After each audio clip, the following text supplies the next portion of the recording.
What's up, everybody? Happy Wednesday. Hope all you're having a great day so far today.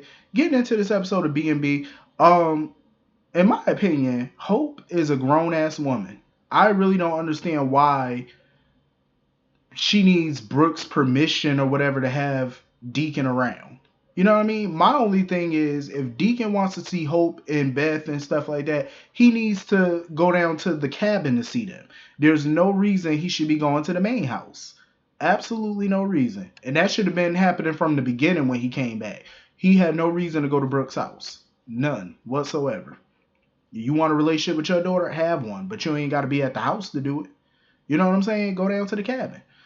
Um, I honestly feel like Hope needs to move out of the cabin anyway because I feel like her and Liam needs to purchase their own home. You know what I'm saying? They both make good money. Y'all can afford to buy your own place. And the cabin do not look big enough anyway to be even raising kids. You know, it's not big enough and it looks cabin. Like it's not up to date. It's not really modern looking. Let me just put it like this: to be living in LA, it's not somewhere I would be living. I'm just saying. Like if I made the money that they be making, I would be living in a nice ass condo or something like that, or a nice penthouse. I don't need no big house or nothing like Brooke or the Forrester Mansion or nothing. I don't need nothing like that. It'd be nice. I don't personally need it, but I would be living somewhere much nicer than that cabin. I'm just saying, and they can afford to do it, so they need to go on ahead and do it. Um. So anyway, moving on from that. Sheila just be popping up at Taylor office and stuff all unannounced, thinking that they besties and shit. I'm like, Sheila, y'all are not friends. And I'm gonna need production to fix the lighting in Taylor's office because that lighting is so dark. I was like, yo, why y'all got her office looking so dark like that? Brighten that shit up. Um, I understand why Taylor's keeping Sheila at close, close length or whatever because she want to keep her eye on her. Plus, she wants to evaluate her in a way, like to see if her psychosis is in check. Because I totally get it. You know what I'm saying? Like, the more you reject a person like Sheila, the more her psychosis goes into, you know, just overdrive. Like, her psychosis is going to get worse the worse that the more you reject her, the worse she becomes. The more unhinged she becomes. So I totally understand Taylor's approach. My thing is, I don't want Taylor to get wrapped up in Sheila's nonsense. Because when the truth comes out that Sheila switched those champagne bottles, I don't want Taylor getting the blame for it. Like, oh, you invited her in, you this, that, and the third, so you're responsible. Nope, I don't want Taylor getting nowhere near that. I don't want her being responsible, held accountable for that, because that's not her fault.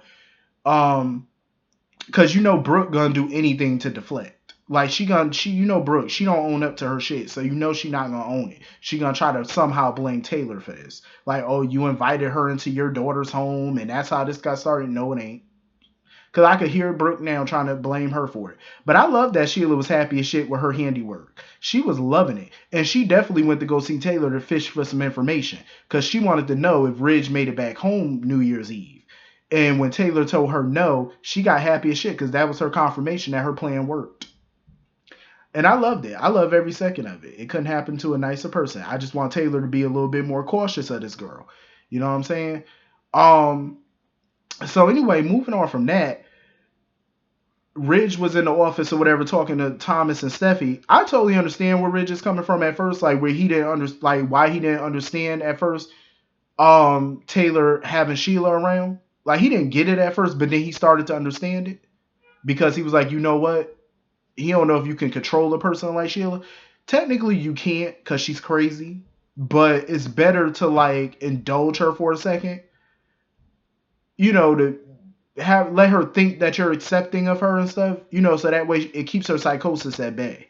But at the same time, I totally get where Ridge is coming from. He doesn't want Sheila to start thinking that her and Taylor are besties, and that's what she's gonna start thinking, because that's what it looked like she's starting to do now, and that's what you don't want. Um, I totally get Steffi and Thomas wanting their parents back together because they don't like Brooke, and trust me, I totally understand why they don't like Brooke. Brooke does not care for Ridge's kids. For years, Brooke always wanted Ridge to focus on her kids. So I totally get why they don't like her ass.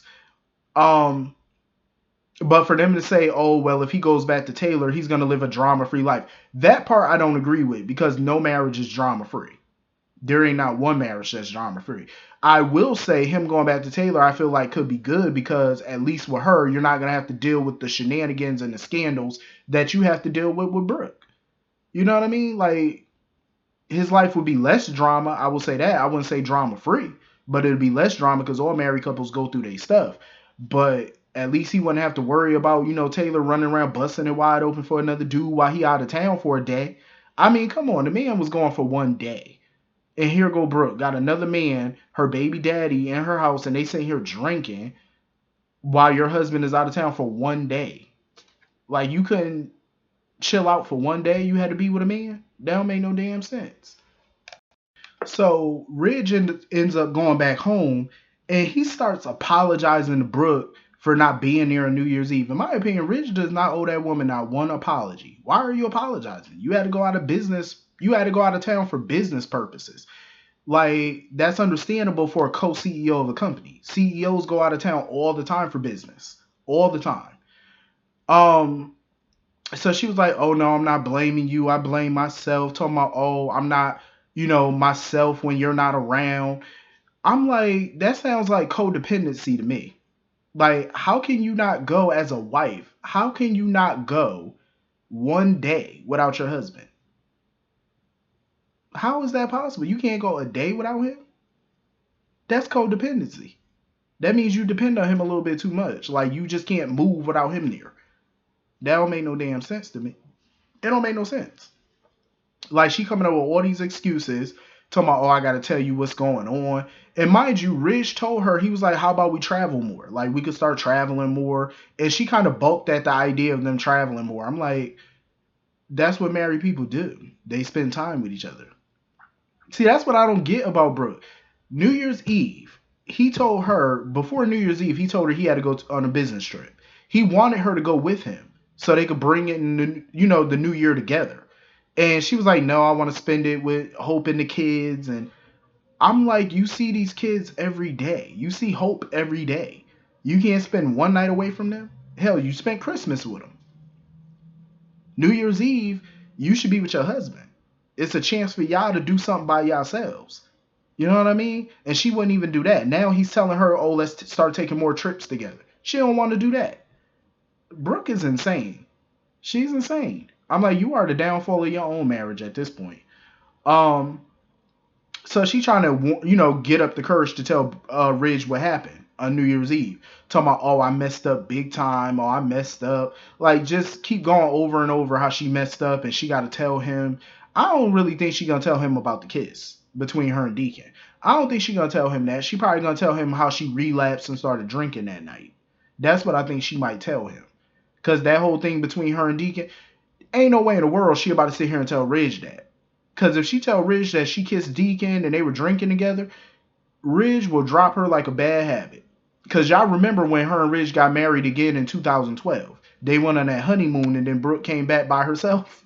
Because she told Ridge that she was not in contact with Deacon. That's what she told Ridge. He found out she lied and that they had a phone conversation or a text message or whatever. And that's why he left her. So if he could leave you over being in contact with Deacon, he will definitely leave her for kissing that man and drinking with him and having him laying next to him in their bed. He will definitely walk out on her ass. And she deserves it. He kept warning her ever since Deacon came back that that man was trouble. That he had ulterior motives. And she would not listen to him. So that's on you.